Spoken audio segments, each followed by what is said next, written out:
And you're wondering, who is this superstar, super son in the studio? I am talking to no one other than Paul Martinelli. Ladies and gentlemen, a round of applause.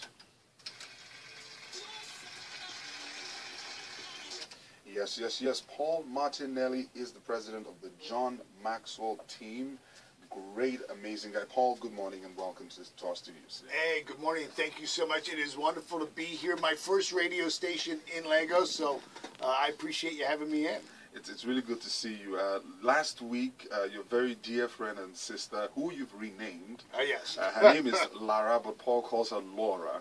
And we gave Paul some Nigerian names. We'll get to that much later. Yeah. But your very dear friend, Sister Lara, I call her Sister Lara, was here last week to talk about you and talk about the fact that you are coming into Nigeria and whet our appetite and get us anticipating and expecting, you know, and we're really, you know, looking forward to seeing you. You know, but you've come, and what has your experience been so far? You know, I love it. I've absolutely, you know, people ask me, you know, how do you find the people of Nigeria? And I say, well, you know, I find them the same way I find people in Timisoara, Romania, and Kalamazoo, Michigan. They're wonderful. People are good. People are wanting more. They're seeking a higher expression for their lives. They want more for their children. They want a better future. They want to solve the problems of today. You know, they want to cast a vision of a brighter future. And for most of us, we get stuck. We get stuck on how are we going to do it. We certainly here in Lagos, as other parts of the world, there's some big challenges. You know, I'm not looking at the world through rosy-colored glasses and thinking everything is perfect. No, there's very real problems. But in order for us to be able to identify something as a problem, there must exist a solution.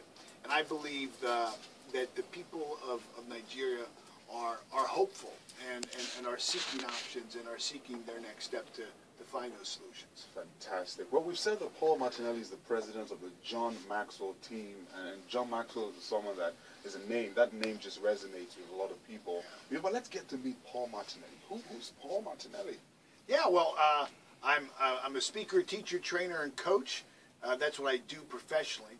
I'm a husband, and I'm a Christian, and I'm an American, and I'm a citizen of the world. So, you know, who I am is the same, again, as everybody else. My job, as I see it, my purpose in life, my calling in life, is to inspire other people to become aware of their oneness with their Creator, to become fully aware of their full potential, and then give them tools and resources to be able to bring that potential forward in their lives. Now, you have an amazing story, and I read something that said that Paul Martinelli rose from being a janitor to a multi-million-dollar entrepreneur. You know, you want to give us a little, you know, a little bit of that story. Yeah, how did that happen? Yeah, sure. You know, I failed out of high school. You know, academically just wasn't my greatest ability. So I failed in school. I landed a job for a short period of time as a roofer, and then I had $200. But I've always been an entrepreneur. I took that $200, I bought a mop bucket, a used vacuum cleaner, and I started a commercial cleaning business. I went door to door asking people if I could clean their offices late at night. Luckily, I was so ignorant, I didn't know that I should have quit. You know, because at least in the United States, 80% of businesses fail in the first 5 years. And then any of those the 20% that make it fail in the next 5 years. So if the first 5 years don't kill you, the second 5 will, you know? And so, but I didn't know that. I just thought because I was failing as I was growing the business that I wasn't working hard enough. So I developed persistence. And over time, I started to grow, and then my life changed when somebody handed me a book. I was handed a book, Think and Grow Rich by Napoleon Hill. And it was the first time as I began to read the book, a book that was based on the lives of 500 of the wealthiest, most successful people, where I found that some of my beliefs that I held weren't true. That, you know, I had been raised to believe that the only way to get ahead in life was to have a great education, and certainly education provides people an opportunity, but there are other ways. What I've realized is that people cannot see their own potential. People see potential outside of themselves. So we see potential in a job, we see potential in a relationship, we see potential with a client, or by hiring the right person, or maybe marrying the right mate. But we don't see potential inside of us. We see potential in an education. And I've come to realize that there's no potential in a job, there's no potential in a client, there's no potential in a mate, there's no potential in an education. All those things give you opportunity for you to become aware of and express your own potential. The potential is, was, and always will be 100% within you, God-given. And what we need to do is begin to identify our own greatness. We've got greatness within us. And what we want to be able to do is begin to export that. And that's what as I learned that, I began to realize the way I was going to grow my business was not by growing my client base. I grew my business by growing my people. I started to hire people and find out, do you have a dream? What's your dream?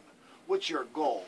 And then I used my business as a way for them to achieve their goal. So that's how I built my business, by building people, and I built a multi-million-dollar business in just a short period of time. I've started 3 businesses since. All have been multi-million-dollar, multinational businesses, and it's all using the same philosophy. Building people, and using the business as a platform for them to find fulfillment and purpose. Absolutely. I think that's profound. Another thing that you've said over and over again, and by the way, for those of you who you know, hearken to the call, let's use King James language, you know, to attend that event on Wednesday at the Oriental Hotel, change your thinking, change your results. I'm sure if you were there, it must have been a life-changing experience for you. Paul spoke 3 sessions, 1 hour, 30 minutes each session, so he really got down into it, and he said a lot. And a particular word that was like a recurring decimal on Wednesday, and that you've also used a number of times today, is failure. Now, a lot of people don't interact with failure, you know, in the way that you expressed it that day, and for me it was profound. You know, you talked about how we need to fail first, fail fast, and, you know, Fail often. Fail often. That's right. That is mind blowing. I'm a big fan of failure. I absolutely love failure. I mean, because failure is an indication that somebody is going beyond their comfort zone. They're going beyond their own knowing. And I know one of the things that Sister Lara, I got that right, Sister Lara does, is she coaches people through that fear of failure. So many people want to try to get it perfect. Well, you know, I think it was Edison who had 2,000 or 3,000 times before he could ever illuminate the world. You know, the Wright brothers crashed and burned several prototypes of the plane before they ever got it right. Jarvik, who created the artificial heart, failed hundreds of times and was rejected by probably 11 medical schools. And now, you know, he was the guy that invented the artificial heart that today, you know, keeps hundreds of people, thousands of people alive because of it. So I think what we want to do is we absolutely want to fail first, fail often, fail fast, and from that failure, allow that failure to be feedback. See, one of my core values is failure is only feedback. That's all it is. It's just an indication that at this exact moment in time, I don't know how to do it. That's all it is. I don't use it as a character judge or a potential judge. I don't have it to judge me. And I know, Laura, when you're working with people too, that's probably one of the big things that you help them overcome is the self-judgment they have and fear of their own failure. Right. And Mrs. Lara Jizo is responsible for bringing Paul, you know, into Nigeria, away from his Palm Beach, Florida home. You know, there's a video of Paul on YouTube just waking up in the morning to the sunrise, you know, just by the beach, and I'm like, gosh, that's amazing. It's beautiful there. You know, just living the life. Is that the one with the sea turtles? Yes. Yeah, you know, they come right up to my beach, like 22 a night. You actually live just by the beach. Yeah, right there on the ocean. That's a lot of. That's a dream for a lot of people. What was a dream for me? I mean, you know, it started as a dream. It started as a dream, and I think everything does. I think certainly when I'm tomorrow, where we're at. What time tomorrow? And where are we? That's at 12 to 3. Yeah.